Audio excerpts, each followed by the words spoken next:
La parroquia de San Sebastián Mártir de Chimalistac, situada en la plaza principal, es el corazón de un barrio legendario y entrañable de la Ciudad de México, el de Chimalistac. Escenario de grandes frutales y de viejas historias, hoy los invito a recorrerlo en nuestro programa Personajes y Escenarios. ¿Qué tal? Soy Ana Cruz y me da mucho gusto saludarlos.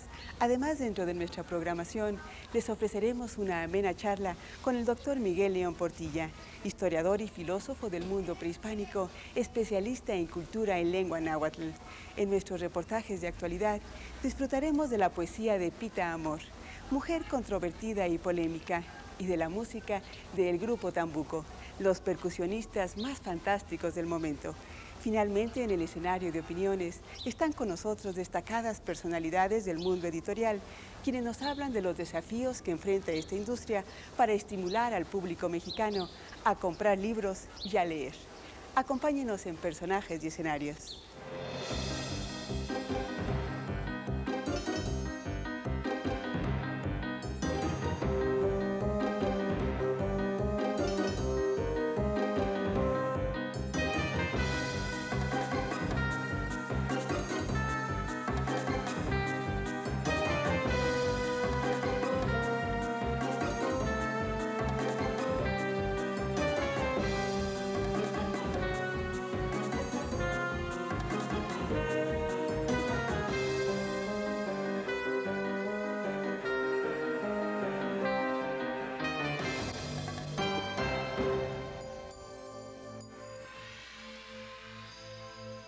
Chimalistac es una palabra náhuatl que bien se puede traducir como lugar de escudos blancos. La leyenda sostiene que Huitzilopochtli nació armado con su gran penacho de plumas azules y rojas, sosteniendo su escudo blanco. Y cuando luchó en el aire con su sobrino, Copili, perdió su escudo que vino a caer justo aquí, en Chimalistac. En 1521, año de la caída de México Tenochtitlan, la corona española otorgó a Cortés el señorío de Coyoacán. Para 1532, el cacique don Juan de Guzmán Iztolinque era reconocido como dueño y señor de Coyoacán, quedando entre sus posesiones las huertas de Chimalistac. Esta extensión de tierra estaba limitada al poniente por lo que hoy conocemos como Avenida Revolución, al oriente por Avenida Universidad, mientras que de norte a sur comprendía desde la calle de Arenal hasta la avenida Copilco. Aún quedan restos de la barda que se levantó hacia el siglo XVII para cercar esta huerta. Desde entonces, Chimalistac ya era notable por sus árboles frutales, sus plantas medicinales y sus flores, máximo verdor regado por las aguas del río Magdalena. Los herederos del cacique Iztolinque donaron a la orden de los carmelitas estas tierras, quienes levantaron al centro del huerto un templo a la figura de San Sebastián. Esta capilla del siglo XVII, de construcción muy simple y originalmente de adobe, sirvió de mausoleo a doña Agustina de Guzmán Iztolinque, quien de esta forma perpetuó sus trabajos de protección a dicha orden religiosa. En su interior destaca un retablo del siglo XVIII, que es una apología de los misterios gloriosos del Rosario. Enmarca una vitrina que en su centro contiene una imagen del santo patrono, San Sebastián. Son notables también las imágenes del Señor de Chimalistac de fines del siglo XVII, así como una imagen de la Virgen de Guadalupe del siglo XVIII. La cruz atrial se distingue por su brazo vertical, más largo de lo común, al que se le ha relacionado tanto con el árbol bíblico de la vida como con el símbolo prehispánico de los años. El manojo de cañas labrado en la cruz sugiere la eternidad. Sin embargo, el encanto de esta plaza no solo radica en la capilla, sino en sus callejuelas y las casas que la circundan. Es de llamar la atención, en particular esta casona, que fuera propiedad de don Federico Tam, miembro colono protector del monumento eclesiástico. La también llamada Plaza Federico Gamboa recuerda al escritor y diplomático mexicano, nacido en 1864, autor de la célebre novela Santa. Fue este mismo el escenario de su máxima obra, escrita en 1903. La historia de la joven campesina seducida por un militar que luego la abandona, orillándola a la prostitución. Cuando Santa sucumbe ante el cáncer, pide que sus restos sean enterrados en su pueblo natal, Chimalistac. De ahí que las callejas aledañas a la plaza lleven los nombres de Santa e Hipo, Apócope de Hipólito, el pianista ciego enamorado de un imposible.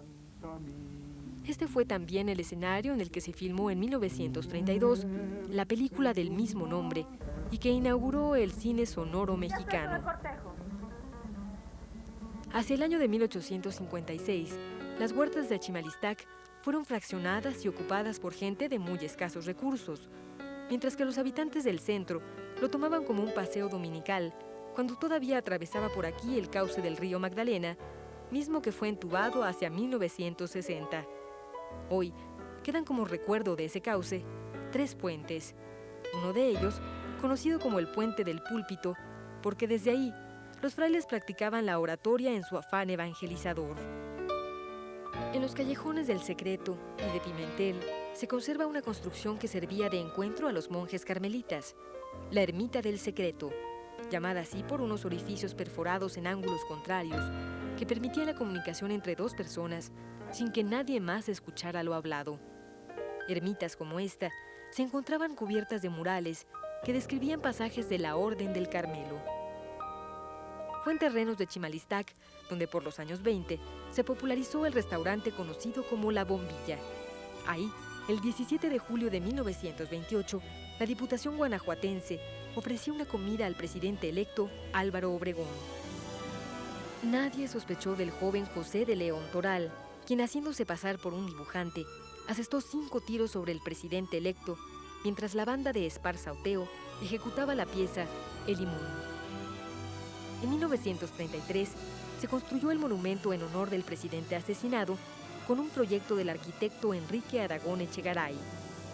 Así, Chimalistac ha escrito su propia historia como escenario de la vida de México, desde épocas prehispánicas hasta nuestros días, manteniéndose como un remanso de paz entre las arterias de la bulliciosa ciudad.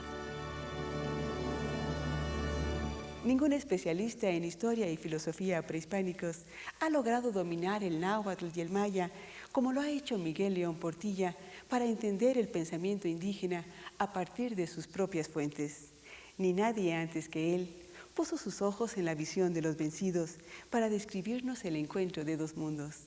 Visionario, vanguardista, polémico e indispensable para la comprensión del mundo mágico de nuestros antepasados, Miguel León Portilla es nuestro personaje de hoy.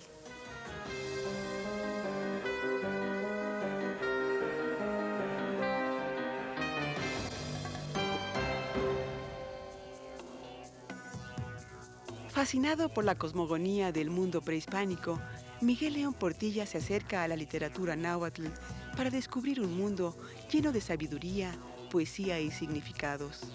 Contrariamente a lo planteado por los cronistas e historiadores durante casi 500 años, los aztecas, lejos de ser un pueblo bárbaro, fueron una de las civilizaciones más ricas de Mesoamérica, y Miguel León Portilla, uno de los filósofos e historiadores del siglo XX más decididos en esclarecerlo.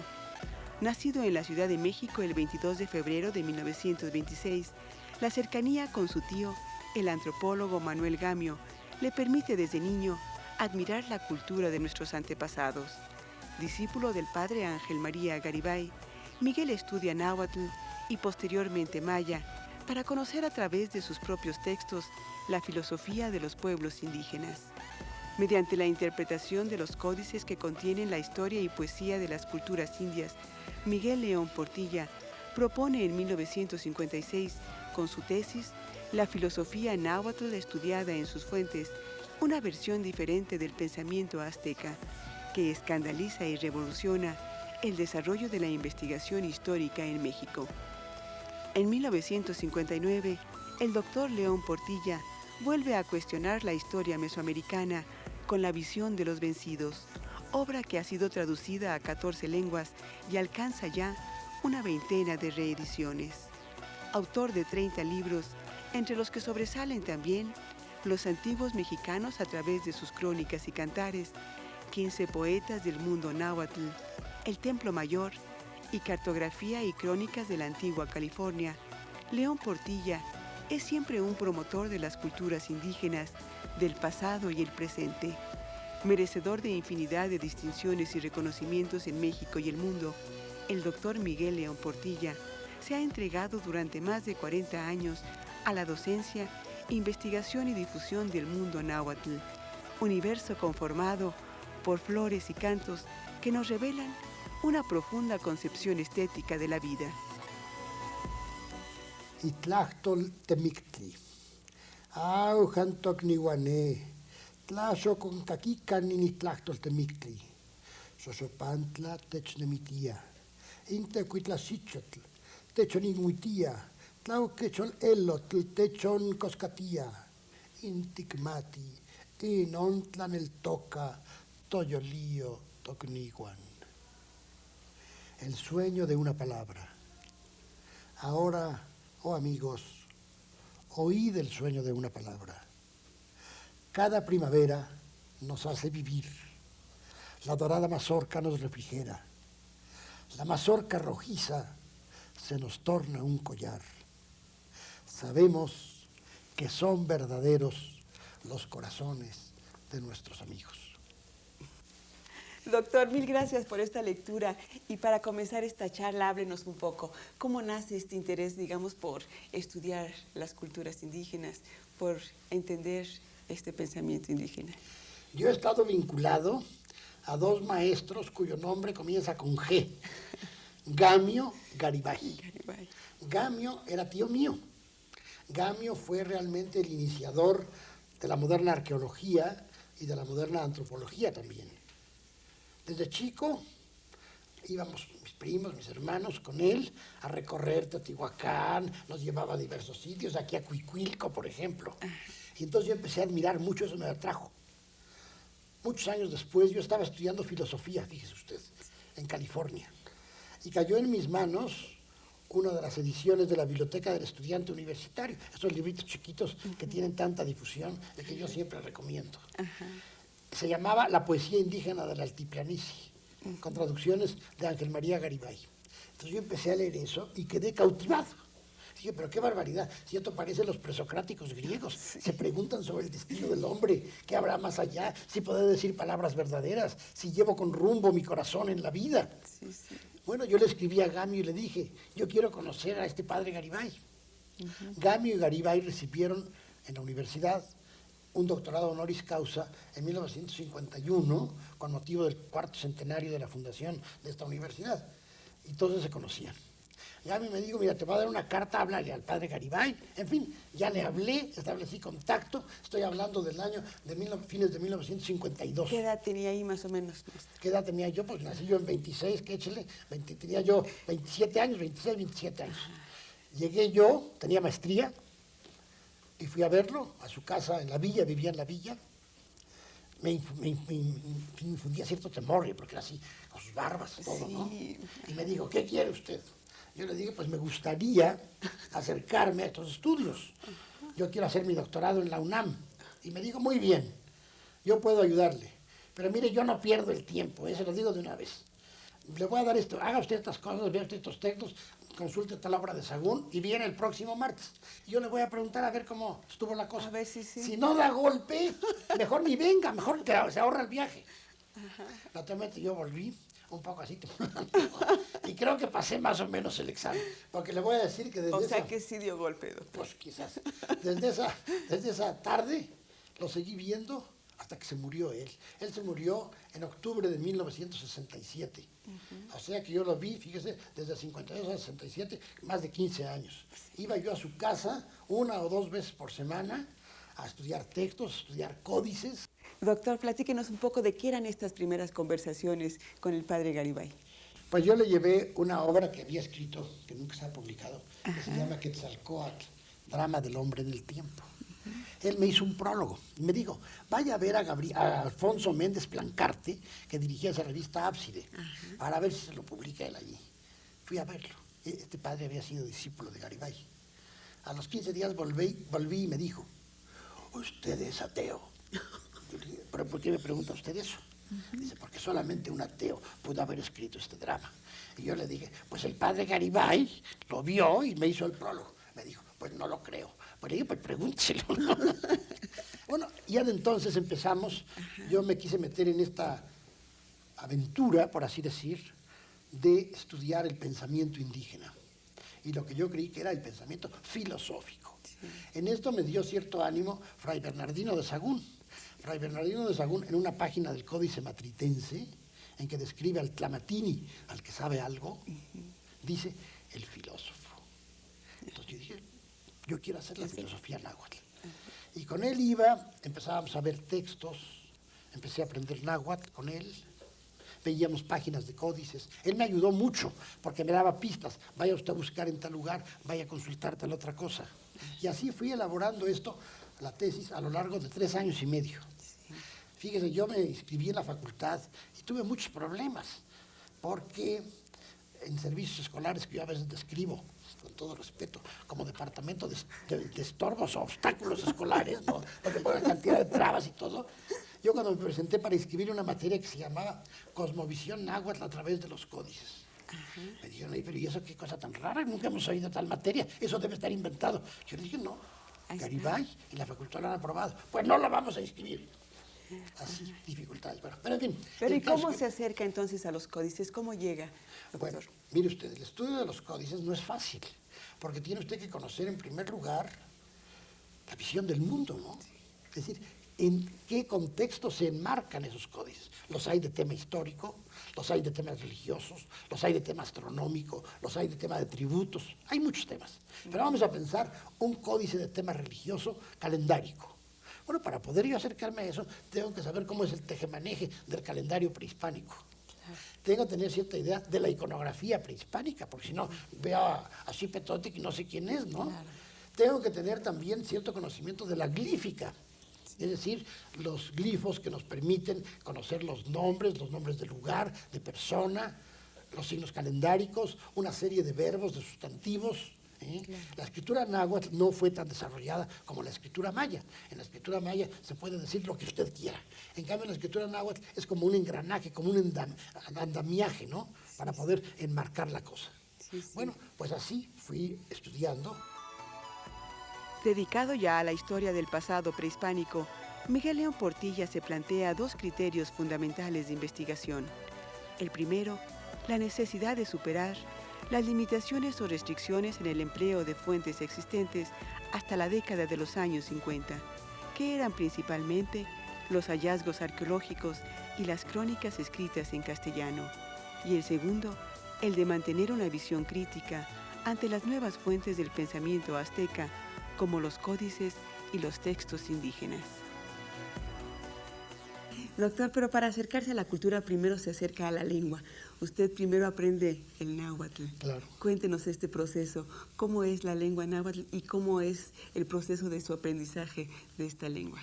Bueno, en primer lugar, todas las lenguas de la humanidad son capaces de expresar lo que el pueblo, con su respectiva cultura, quiere decir. De tal manera que no se puede decir, esta lengua es mejor que la otra. La lengua náhuatl es una lengua naturalmente muy diferente del español. El español es una lengua que pertenece al tronco indoeuropeo, de tal manera que el francés, el italiano, el portugués, y más lejos el inglés, el alemán, y más lejos el ruso, y más lejos el sánscrito, son parientes de ella, y tienen estructuras gramaticales parecidas, tienen un léxico semejante. Ya la fonología varía un poco. El náhuatl pertenece a un tronco que se llama yuto-azteca, del cual hay miembros hasta la frontera con Canadá. Hay como 50 lenguas vivas de este tronco. El más cercano, las lenguas más cercanas al náhuatl son el cora y el huichol, pero no son mutuamente inteligibles. Son mucho más diferentes, por ejemplo, que el francés y el español. El náhuatl es una lengua muy rica en partículas, fíjese. Lo que llamamos prefijos, sufijos, infijos, que se anteponen, que se posponen o que se ponen intermedios. Y tiene una utilidad enorme para hacer compuestos. Se puede decir cualquier cosa que usted quiera. Hoy día, si usted quiere decir televisión, se diría hueca italistli, la visión de lejos. Perfecto, ¿no? Es una lengua que permite armar palabras compuestas. Tiene una riqueza léxica muy grande.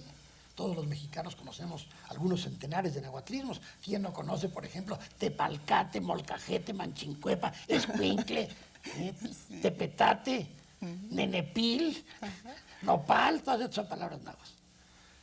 Tiene también una estructura muy interesante en su morfología y en su sintaxis, que le permite, digamos, una ductilidad muy grande En náhuatl podemos decir que hay un vocabulario filosófico, que había una especie de taxonomía natural para describir, por ejemplo, las plantas alimenticias, las plantas, digamos, que son así del común, que no tienen un uso específico, en cambio las plantas medicinales, por ejemplo. Es una lengua muy rica, que suena muy bonito, ya leí un poema, y que se sigue hablando en México. Que está digamos, en México se sigue hablando por 1,5 millones de personas, por lo menos, ¿no? Y se habla desde el sur de Durango, con los mexicaneros, hasta la República del Salvador, con los pipiles. En la casa, cuando llegan el censo, dicen, ¿hay aquí alguien que hable lenguas indígenas? Mi esposa también de aquí, da clase en filológica, aunque nació en España, habla náhuatl, ¿qué le parece? Entonces decimos, aquí hay 2 hablantes de náhuatl, y son náhuatl, sí, son los náhuatl, ya, que pongan 2 más, si quiere que aumente un poco. Y lo habla muy bien, además. Pues sí, hablamos náhuatl, sí. Ahora háblenos un poco de este libro, el primero, el que sirve para su doctorado. La filosofía náhuatl estudiada en sus fuentes. ¿Qué nos aporta estudiarla desde sus fuentes, doctor? En ese momento, además, en el 57, es realmente una aportación en la historia. Yo acudí a los textos, acudí a los códices. No podía inventar la cosa. Eso dice Garibay, me hizo favor de hacer un prólogo. Hay quienes inventan. Aquí había que buscar las fuentes, ¿no? Entonces yo busqué textos y códices que trataran acerca, por ejemplo, de la concepción del tiempo y el espacio, acerca de la divinidad, acerca del hombre, acerca de la ética, acerca, por ejemplo, de la concepción del arte. Bueno, y encontré textos. En la filosofía náhuatl cito más de 70 distintos textos y cito muchos códices también. Entonces pude armar un primer capítulo, las preguntas. ¿Acaso podemos decir palabras verdaderas en la tierra? Que es una pregunta filosófica. ¿Podemos encontrar un destino para nuestro corazón o lo vamos dando sin rumbo y así lo vamos perdiendo? Allá en el más allá, ¿hay luz o allá acaba todo? ¿Acaso mi madre y mi padre volverán algún día tal vez a cuajar en el seno materno como las mazorcas? ¿O solamente una vez se vive en la tierra? El pensamiento prehispánico tenía la concepción cíclica. Había las edades cósmicas, los soles, ¿no? O un primer sol. Curiosamente, los 4 soles están nombrados en función de los que consideraban en la cultura griega, por una casualidad, los elementos, o sea, el aire, el fuego, ¿verdad?, la tierra y el agua. Entonces hay el Atl Tonatiuh, el sol de agua, Ejeka Tonatiuh, el sol de viento, Tlet Tonatiuh, el sol de fuego, etc. Tlal Tonatiuh, el sol de tierra. Entonces yo me ocupé de todo eso, ¿no?, tanto en códices como en textos. Quise ver cuál era esa concepción cíclica, si era fatalista o no, si los destinos, porque dice un texto que de nuestra madre, nuestro padre, porque ellos tienen una visión dualista, no es un Dios único, sino es un Dios único que es nuestra madre, nuestro padre, o Meteotl, el Dios de la dualidad, o Metecuhtli o Mecihuatl, el señor dual, la señora dual. Y dice ese texto que nuestra madre y nuestro padre hacen que se escurra el destino en el vientre de la madre cuando uno va a nacer. Y queda predestinado para algo. Pues así me metí a estudiar todos estos textos y los fui preparando y los fui estudiando, los fui analizando filológicamente, los reproduje todos en el libro mismo y así los saqué. Le diré que sobre todo en el ámbito de los filósofos, el libro fue tomado con risa. Gracias, está loco ¿verdad? Completamente loco, ¿cómo va a haber filosofía? Los indios piensan. Yo supe de un señor, fíjese, una anécdota que siempre cuento y que es curiosa. Era un profesor así muy solemne, que tenía títulos nobiliarios incluso, y él en una comida, estaba también Garibay y yo, me dijo, Garibay, venga usted, venga. Él sabía lo que el señor había dicho acerca de mí, y le dijo, mire usted, señor, le voy a presentar a un idiota. ¿Cómo que un idiota? Sí, este León Portilla es un idiota. Fíjese que cree que los indios piensan. Y el otro, Qué terrible, el otro dice, bueno, yo de los indios no sé nada. Entonces Garibay se lo quedó viendo, tenía una mirada penetrante y le dijo, cuando uno no sabe de algo, mejor se calla, ¿no le parece? Claro. Bueno, pues el libro poco Pero en a ese poco, momento sí fue realmente muy, muy escandaloso, ¿verdad? Así fue escandaloso. Pero después, poco a poco, la gente se empezó a interesar. El libro se tradujo, sin que yo lo supiera, debo decir, al ruso. Y ahí está la edición rusa. Luego tiene un añadido de no sé cuántas páginas en que aparecen muchas citas de Lenin, de Marx, de Hegel. Y después fue recorriendo todo el mundo, ¿verdad? Y después salió en alemán, y salió en francés y en inglés. Y yo estoy convencido después de, fíjese, ya son 40 años que salió, y yo estoy convencido de que en líneas generales lo que está allí, digamos, sí sigue revelando la visión del mundo prehispánico, ¿no? Sí, sí. Es decir, he añadido en las siguientes ediciones, por ejemplo, en una de ellas puse una pregunta, ¿de verdad hemos traducido la antigua palabra? Sí. A través de los testimonios indígenas, Miguel León Portilla propone una reconstrucción de la historia y filosofía prehispánicas sin prejuicios coloniales. Temas como la organización social, la tenencia de la tierra, las formas de gobierno en las comunidades, las creencias y prácticas religiosas y sus relaciones interpersonales pueden estudiarse por medio de muy variadas fuentes que nos ofrecen realidades y matices insospechados. Sin embargo, romper con esa actitud de autolimitación en la búsqueda del conocimiento y comprensión del pasado prehispánico ha sido tarea difícil y no del todo lograda. ¿Nos podría mencionarnos esencialmente cuál es esta filosofía, cuál es el sentido de la vida del mundo prehispánico? En esencia, yo veo que es una filosofía alejada del racionalismo. Es decir, no es ni Aristóteles, ni Santo Tomás, ni Hegel. No. Es una filosofía poesía.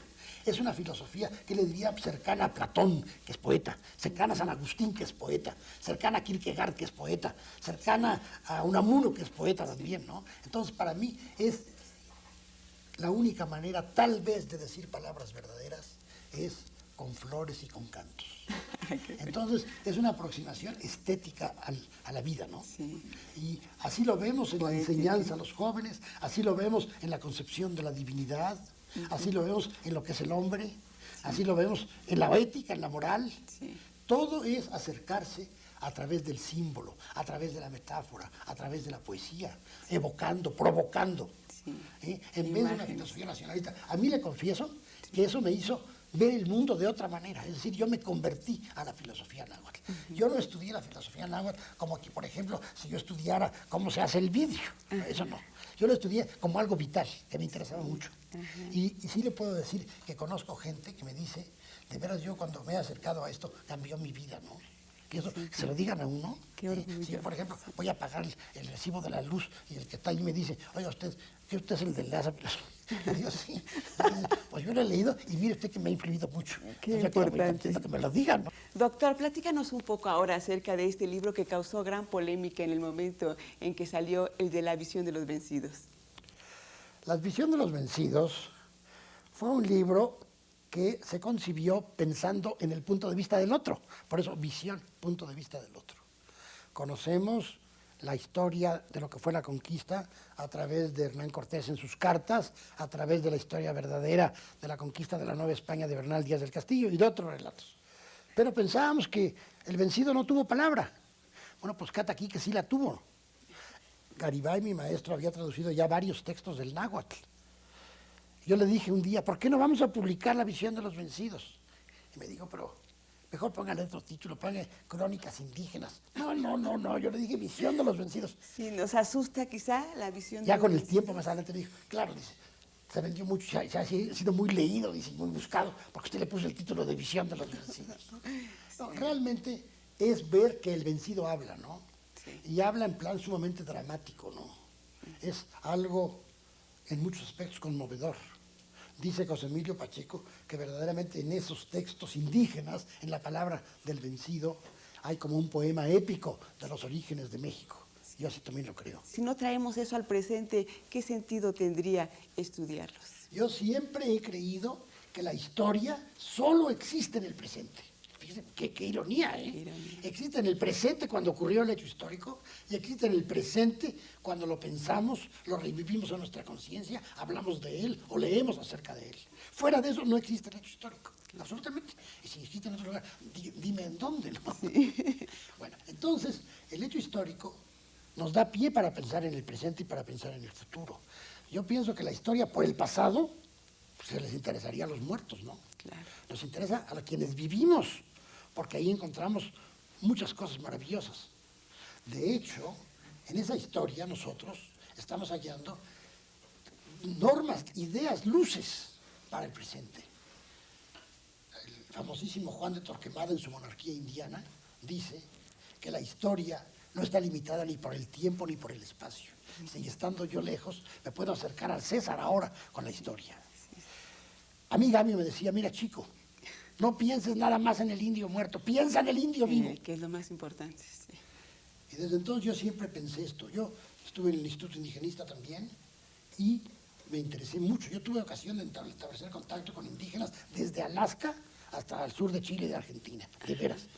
Y me percaté de veras del gran problema, de la tragedia, del sufrimiento, del dolor, del olvido, de la marginación, del desprecio. Lo cual es verdad. Y son los pueblos originarios, los dueños primarios de esto que tenemos nosotros, que es el Nuevo Mundo. Y nos han dejado un legado maravillosísimo de cultura. Y pensamos, sí, Palenque, Uxmal, Chichén Itzá, Monte Albán, sí, pero los que construyeron eso, los descendientes de ellos, que no tienen derechos a ser oídos. Entonces, eso nos trae al presente. Y al presente doloroso que vivimos en nuestro país y en otros países actualmente, ¿no? Doctor, háblenos ahora un poco de esta vena poética que tiene usted. Ay, yo no soy poeta. ¿Cómo no? Tiene una serie de textos sin publicar, pero que son poesía. ¿Cómo es que se da? ¿Cómo es que surge esta vena poética? Hay quien dice, unos dijeron que el padre Garibay y yo inventábamos las traducciones esas, ¿no? Que no era cierto, que los indios no habían escrito nada de eso, sino que el padre, como había leído mucho a los clásicos griegos y latinos, entonces inventaba, así como si fuera Horacio. Y a mí también dijeron cosas por el estilo, ¿no? Y nosotros dijimos, ojalá que hubiéramos compuesto eso, seríamos unos poetas magníficos, ¿no? Bueno, entonces yo de repente, así inspirado un poco en todo eso, se me ocurrió empezar a escribir alguna cosa de poesía en náhuatl.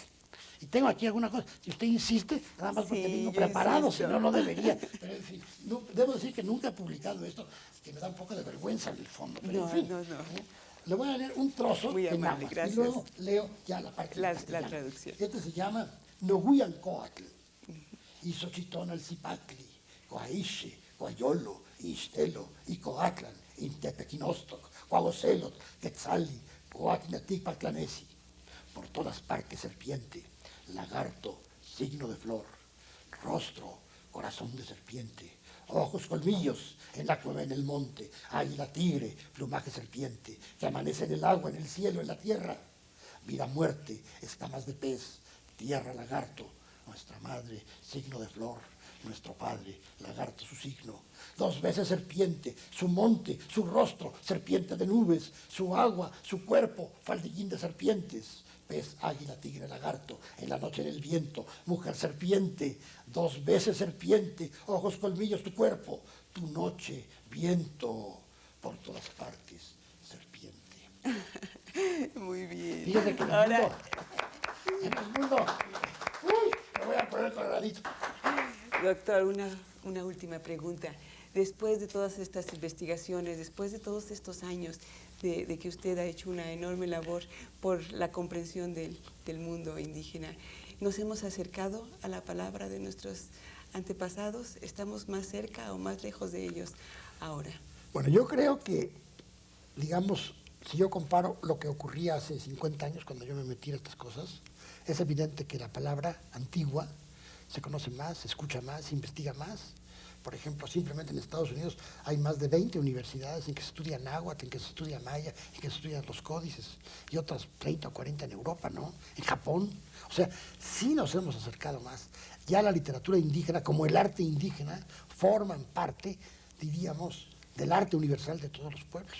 El arte, por ejemplo, lo que llamamos arte, si tú vas a una exposición, por ejemplo, el Gran Palais en París, yo estuve en una ocasión, y había una serie de piezas de arte prehispánico. Bueno, había torrentes de gente que va a ver, extasiada, ¿no? Yo he publicado textos de la palabra indígena en muchas lenguas y sí interesan cada vez más.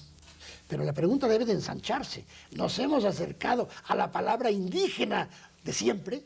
Sí. ¿Y la comprendemos mejor? ¿Y la comprendemos? Ahí está el problema, ¿no?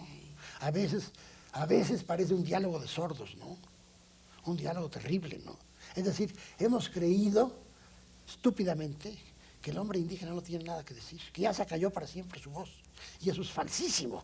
El hombre indígena mantiene viva mucho de su antigua palabra. Eso es increíble, increíble. Doctor León Portilla, Convencido de que la tarea del historiador y filósofo debe acompañarse de múltiples conocimientos y disciplinas como la paleografía, lingüística, arqueología, demografía, economía, filología y muchas más, el doctor León Portilla ha cultivado su formación plural y libre. La fascinación por la poesía prehispánica lo identifica a través de las fibras más íntimas con la sensibilidad náhuatl.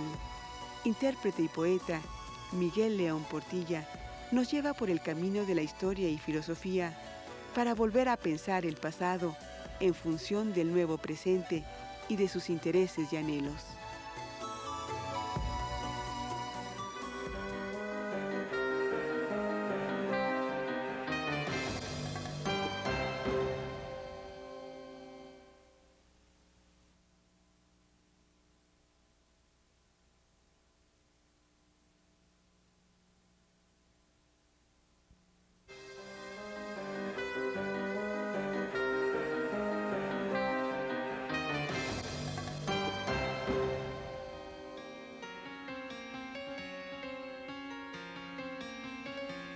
Todos hablan de mi vida, algunos de mis amores, nadie de mis sinsabores, ni de mi pena escondida. Estas líneas tristes, reveladoras, las escribió en 1947 la poeta Guadalupe Amor. Hermosa y consentida, pero solitaria dominante. Así fue de niña Guadalupe Amor, quien nació el 30 de mayo de 1920. Eran tan rotundos e imponentes su personalidad y sus caprichos que toda la familia estaba convencida de que con Guadalupe había nacido el tirano de la casa. La escuela y las monjas fueron el terror de la niñez y pubertad de Guadalupe Amor. Contra ellas y su férrea disciplina libró regias batallas. En realidad, poco aprendió con estas venerables monjas. Quizás lo que esa escuela afirmó en ella fue precisamente su necesidad de aprender a su ritmo, por gusto y no por obligación. A los 15 años, Guadalupe Amor dejó la casa materna y se fue a vivir con un hombre que casi le triplicaba la edad. Se trataba de don José Madrazo, un empresario taurino, dueño de la dehesa más prestigiada de su época. Guadalupe se instaló en un confortable y pequeño departamento que le alquiló don Pepe Madrazo, ubicado en Río Duero, esquina Río Pánuco. Allí experimentó sus mejores vivencias. Hasta ese lugar llegarían los grandes intelectuales de finales de los años 40 y mediados de los 50. Allí se celebrarían las fiestas que hicieron historia y fueron la comidilla de la época. En Pánico y Fuero, como bautizó Guadalupe a su domicilio, la poeta disfrutó intensamente la fiesta, el éxito literario, el lujo y los placeres. Y fue ahí mismo donde comenzó también su declive. A principios de los años 60, Guadalupe se encontró sin dinero, sin amigos, sin amores y sumida en la desgracia. La más profunda de ellas, que sin duda la marcó para el resto de sus días y de la que se encadenaron las demás, fue la muerte de su hijo Manuel. Hay quien dice que no se le vio llorar ni sufrir, que solo atinaba a decir: ¿pero tú crees eso? ¿Tú crees eso? Su trabajo poético también guardó silencio. Antes, entre 1946 y 1959, había publicado 8 libros de versos y 2 de prosa. De esa primera etapa sobresalen Polvo y Décimas Adiós. La maestría de su pluma quedó impresa en esta décima adiós. Más que nunca te deseo, y es cuando estás más lejano. Hoy que me consumo en vano, porque ni en la nada creo. Soledad sola poseo, opaca, hueca, infinita. Ni mi sombra me visita, pues ella salió a buscarte, y como no pudo hallarte, volverse conmigo evita.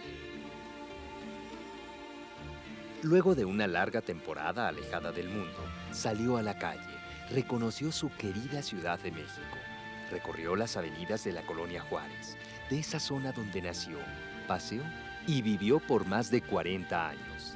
Hizo nuevos amigos, conquistó la zona rosa, se hizo reina honoraria de ella y volvió a escribir. Su reaparición fue con 2 libros, Como Reina de Barajas y Fuga de Negras, que en 1966 le publicó su hermana Carolina en la editorial Fournier, propiedad de ella y su esposo. A partir de estos volúmenes, Guadalupe resurgió como reina de la noche y retomó su trabajo literario. En las décadas de los 70 y 80, muchas obras más de Guadalupe han visto la luz. En este lapso, la poeta publicó más de 20 poemarios, algunos breves, otros extensos, algunos buenos y otros malos. Pero lo más importante es que no perdió la energía para escribir y decirnos cómo siente y consecuenta al mundo. Ese mundo que le duele tanto porque le parece ajeno y extraño. Hoy Guadalupe Amor tiene cerca de 80 años. Vive en la calle de Bucareli, justo a media cuadra de la casa donde nació. Su existencia transcurre entre los cuidados de sus enfermeras y los muy escasos amigos que la visitan.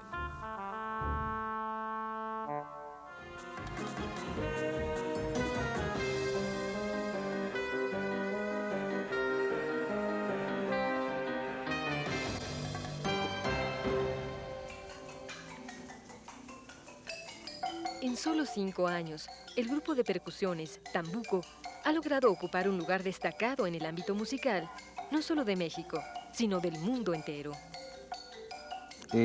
Tambuco nace en 1993 con 4 percusionistas con intereses muy comunes y con propósitos también muy claros. La iniciación de actividades de Tambuco se vio beneficiada con la colaboración cercana de compositores que desde el inicio de las actividades del cuarteto como tal estuvimos trabajando la música de estos compositores. En menos de medio año teníamos ya compositores interesados en escribir más para el cuarteto. El origen de Tambuco fue la Orquesta de Percusiones de la Escuela Nacional de Música, que bajo la dirección del maestro Julio Vigueras, uno de los pioneros en la enseñanza de percusiones en nuestro país, llegó a interpretar un amplio repertorio, nacional e internacional, en este género. Después de la disolución de la Orquesta de Percusiones de la UNAM, nos volvimos a encontrar unos años después y coincidimos en hacer un cuarteto de percusiones. Los 4 somos ejecutantes de prácticamente todos los instrumentos que están, marimba, vibráfono, timbales, tambores y toda una variedad de accesorios que es muy grande de enumerar, ¿no? Un objetivo fundamental de Tambuco ha sido trabajar muy cercanamente con los compositores. Así, compositores e intérpretes han establecido una comunicación que va del inicio al final de las obras. Las propuestas del compositor son enriquecidas por el grupo y viceversa.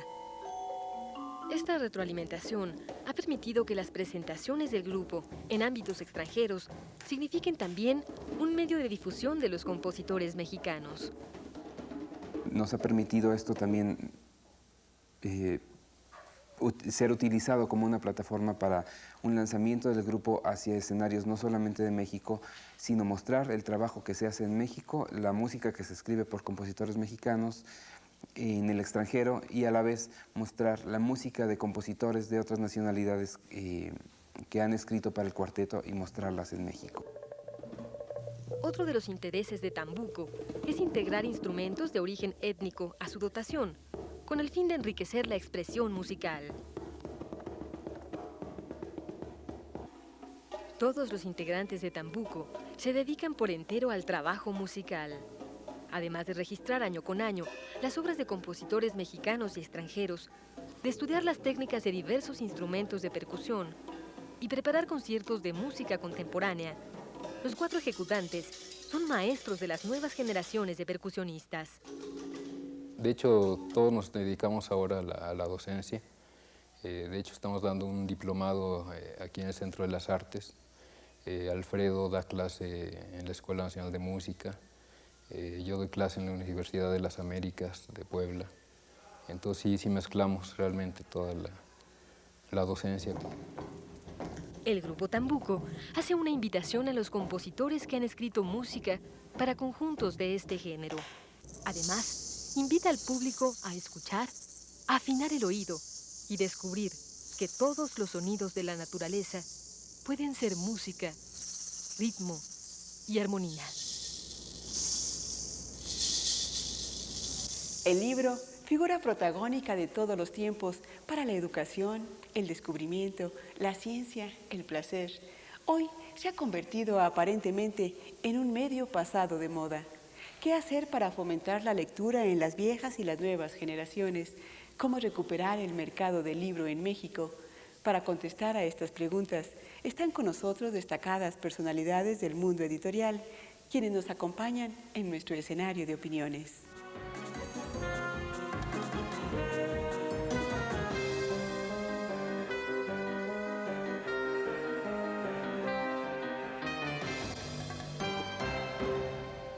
Tenemos en conjunto el Consejo y la Cámara programas muy diversos de servicios culturales, de servicios de lectura y de fomento de servicios como serían ferias de libro que organizamos en México y en el extranjero.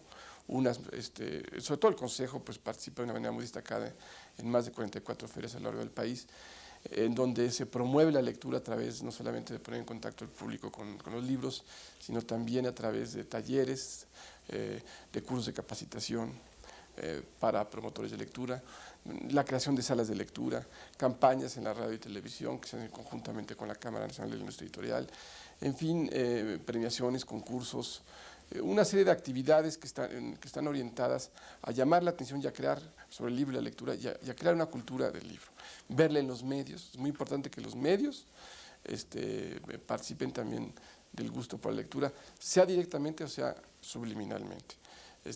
Ya empezamos a ver algunas hasta telenovelas o películas, antes era muy raro, en donde el fondo es una biblioteca o la gente habla de un libro que leyó, conversó. Todo esto es parte de lo que puede cooperar para crear un mundo de la lectura.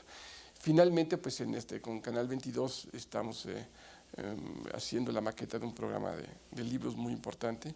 En algunos países, como en Alemania, como en Francia, los programas de libros en la televisión y en la radio, pero sobre todo en la televisión, convierten una novedad editorial o un nuevo título en un éxito comercial de grandes ventas, que es lo que permite que la industria editorial tenga interés en apoyar la lectura también a través de las ganancias que producen las ventas de estos bienes, ¿no? Recordemos que el libro es un objeto de cultura, pero también un objeto del comercio.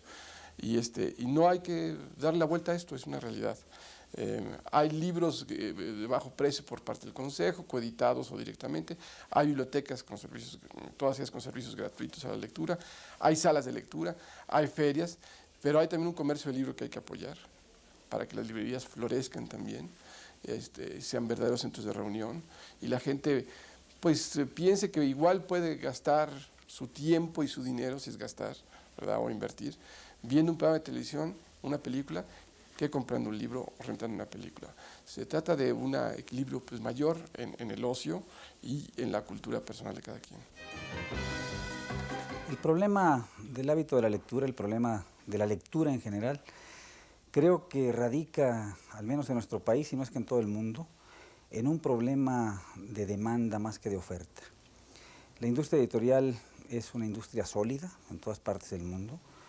Al revés de lo que muchos piensan, no creo que se encuentre en peligro de extinción, ni la industria editorial ni el libro. Lo que sucede es que si no se fomenta el gusto por la lectura y automáticamente también por la escritura, desde la casa y los primeros niveles de escolaridad, será luego muy difícil que la gente se acostumbre a leer, fomente lo que podríamos llamar un hábito crítico de lectura y será por consecuencia imposible fomentar a través de ferias o de cualquier otro estímulo a los adultos para que lean. Es extremadamente difícil que esto resulte bien. En cambio, si desde los primeros años de la vida la gente empieza a leer en la casa y en la escuela y por consecuencia también empieza a escribir, el problema se resuelve por sí solo. En el caso particular de nuestro país, yo creo que el problema central radica en que no hay suficientes librerías, no hay suficientes puntos de venta, se empiezan a cerrar en muchos sentidos, se cierra pues el abanico, los libros que están en oferta en todas partes son los llamados libros de entretenimiento, de superación personal, pero no libros sólidos de carácter académico que permitan un desarrollo crítico de la inteligencia. Para lograr esto, es necesario que la industria librera, llamémosla de esta manera, pueda crecer. Y para que pueda crecer, tiene que haber una oferta válida de parte de la industria editorial. Y para que haya una oferta válida de parte de la industria editorial, se requiere que los editores participemos de una manera mucho más activa en la producción de libros de texto. Hay un problema serio de distribución en México, es un problema grave, el número de librerías per cápita es bajísimo, tengo entendido que en República Dominicana hay más librerías que en México, que en Barcelona como ciudad hay más librerías que en México, librerías puras, digamos, puntos de venta si consideramos superficies abiertas, Sanborns, este tipo de establecimientos. Bueno, aumenta el número de lugares donde se pueden adquirir libros, pero no existe el concepto de una librería. Hay que hacerlas amigables, hay que hacer que los chicos puedan entrar a la librería, que al público en general no le dé miedo entrar a un recinto donde hay libros. Hay que fomentar el uso de las bibliotecas también. Ojalá y el acervo bibliotecario que existe en las casi 6,000 bibliotecas que hay en el país pudiera crecer. Sé que se están haciendo esfuerzos muy grandes de parte de la Secretaría de Educación Pública, del FONCA, etcétera, pero hay que hacerlo crecer. Aquí en la universidad hay más de 140 bibliotecas en los diferentes campus que tenemos y diferentes institutos y facultades, y estas, por obvias razones de necesidades de estudio, se ven muy concurridas. Sin embargo, hay que fortalecerlos todavía. En cuanto a la industria editorial en términos generales, no podemos olvidar que el libro, además de ser un producto cultural, es un producto comercial, es un producto industrial. Hay que normalizar la actividad del editor, hay que apoyar la actividad del librero. Si consideramos que hay aproximadamente 500 o menos librerías en el país, y vemos que en todos los demás países las librerías suelen vivir del libro de texto, y el libro de texto en México para la primaria no se da a través de las librerías, no se distribuye a través de las librerías. Ahora el libro de secundaria también empieza a cambiar de canales de distribución, pues vamos a tener un serio problema de librerías. Los que nos gusta ir a ver qué encontramos de novedades, cada día son menos los espacios donde lo podemos hacer. Los libros tienen que ser lo más baratos de los medios educativos. No quiere decir esto que en México sean caros o dejen de serlo. Yo siento que en este momento lo que necesitamos hacer es que no nos comparemos con nadie. Somos los más baratos de América, qué bueno, pues necesitamos ser los más baratos de México. Necesitamos llegarle a todo el público con libros de gran calidad, con productos de gran calidad, puestos en los lugares del paso de la gente. La librería de un paseo por los libros que está en el pasaje Zócalo Pino Suárez. Estamos promoviendo otra con las autoridades de la Ciudad de México en Copilco. Estamos viendo otra en la universidad. Estamos viendo otra en las estaciones del metro. Esto mismo queremos hacerlo en Guadalajara. Ya tenemos el sitio adecuado, ya lo estamos viendo con el señor gobernador y con algunas otras personas. Que los libros salgan al paso de la gente. Que no nos metamos a las librerías y entonces en la librería nos vamos a perder. Como eso y muchas cosas más son las que estamos promoviendo a través de esta famosa ley del libro. Que el librero reinvierta sus utilidades en 100% para que tenga opción a estar exento de pago de los impuestos.